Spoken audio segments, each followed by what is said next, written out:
The film begins with a woman who introduces herself as Virginia Goodman, a lawyer hired by his assistant, visiting a prominent businessman late at night. The news is about the murder of one Lara Vidal, and the main suspect is her new client, Adrian Doria. She informs him that he is to be questioned in court today and that the prosecution has a witness. There are 3 hours left before the hearing. Virginia immediately starts questioning him, demanding the full truth from Adrian. They don't have much time, only 40 minutes. Adrian reluctantly begins to share his version of events. It is as follows. Together with his mistress Lara, having received an anonymous message from the blackmailer, he went to a country hotel, but quickly realized that it was a trap. They tried to leave, but didn't make it. The intruder knocked Adrian out for a couple of minutes, and when he woke up, he heard a knock on the door and found Lara already dead in the bathroom. He hugged her body and screamed for help while the police broke into the room. Afterwards, he denied any involvement in the girl's death, but he was arrested and charged. Virginia, who has a lot of experience in such cases, notices some inconsistencies in this story, because all the doors and windows were locked from the inside, and the intruder couldn't get in without a trace, as well as escape. The lawyer begins to pressure his client, forcing him to tell the whole truth, even if it turns out to be unpleasant and cruel. Then, Adrian gives up and starts the story from the beginning. It all started 3 months ago, when Adrian supposedly went to Paris, although in fact he spent a weekend in the countryside with Lara, a photographer by profession. On the way back, they were discussing their relationship and Adrian, distracted, collided with another car on a forest road. The driver of the oncoming car, a young boy, died in the accident. In shock, Adrian wanted to call the police, but Lara convinced him to cover up the accident so he wouldn't lose everything. As luck would have it, his car wouldn't start, and then another car came to the place of the accident. To avoid punishment, Lara pretended that she was driving the car, and Adrian played the role of the co-driver. The witness seemed to believe them. Then, to get rid of the body, Adrian drowned the car along with the guy's body in the lake. And Lara took the dead guy's phone for some reason. Lara persuaded him to take a taxi out to the main motorway while she stayed in his car and called a tow truck. But she was approached by a passing friendly elderly driver, Thomas, who offered his help. She drove to his place on a trailer to get the car fixed there. On the way, Lara lied that her name was Raquel and the car was supposedly her sister's, and that she worked in a bookshop. Thomas's wife noticed blood on Lara's hand, but she pulls this out by saying that it was caused by a deer that ran into the road. While Thomas was fixing the car, his wife Elvira decided to get to know the girl better. She showed the guest a picture of her son Daniel, and then Lara fell into a real shock. This was the guy they ran into. The change in the girl's behavior didn't escape Elvira, and she suspected something wrong. Daniel doesn't get in touch for a long time, and his parents call his phone, which turns out to be still in Lara's pocket. She quickly hides it under the cushions on the sofa and leaves, as Thomas has already finished repairing her car. To cover all tracks, Adrian paid for trustworthy people to get rid of his car, and then he broke off all relations with Lara. He reported his car stolen and told the same story to his wife, Sonia. The next day, he was making a big deal, and it would seem that everything went well, but the inevitable caught up with the criminals. The case of the missing guy without a trace received a lot of publicity. Adrian's impressive story is interrupted by a call to Virginia's phone.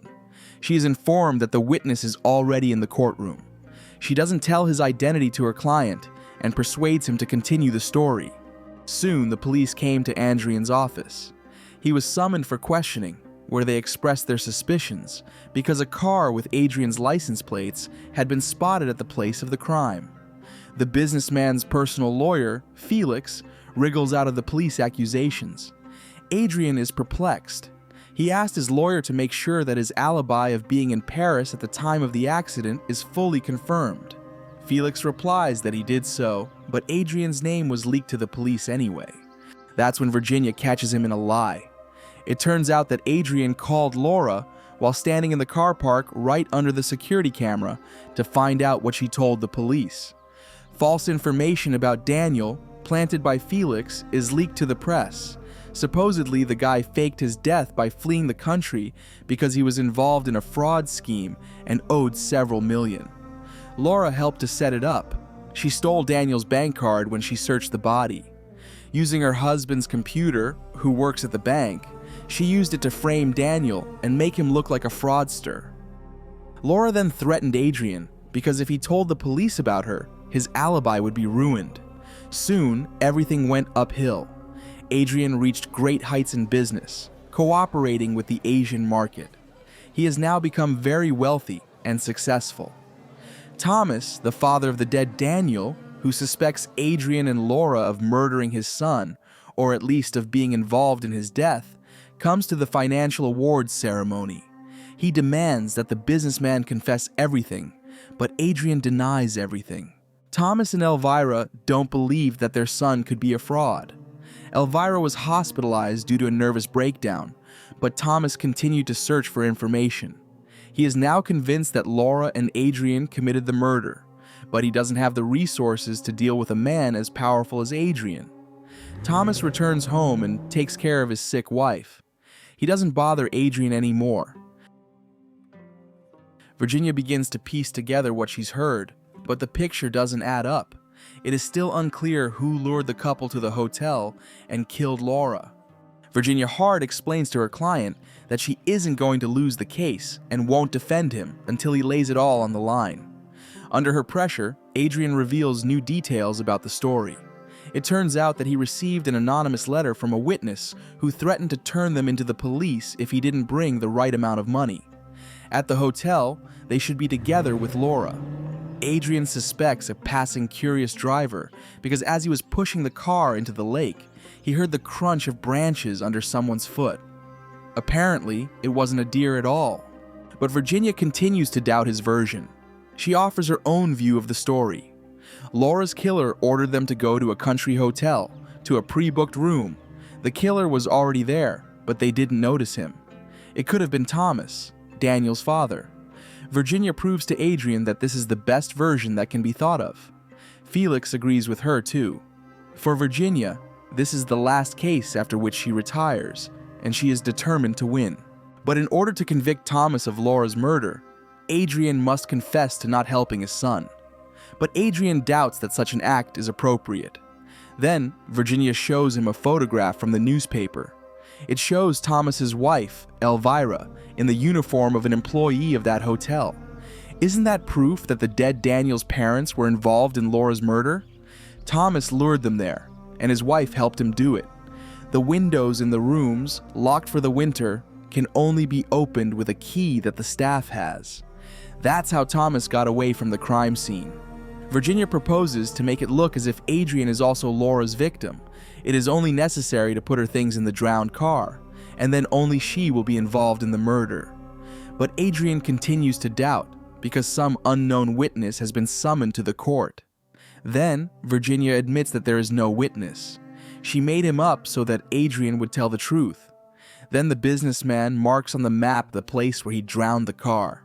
Virginia goes to the window, opposite to which in another flat stands a certain man. Suddenly, Adrian adds a horrifying detail. When he drowned the car, Daniel was still alive, and he had no choice but to get rid of him. Virginia is shocked, but Adrian insists that they need to find a way out.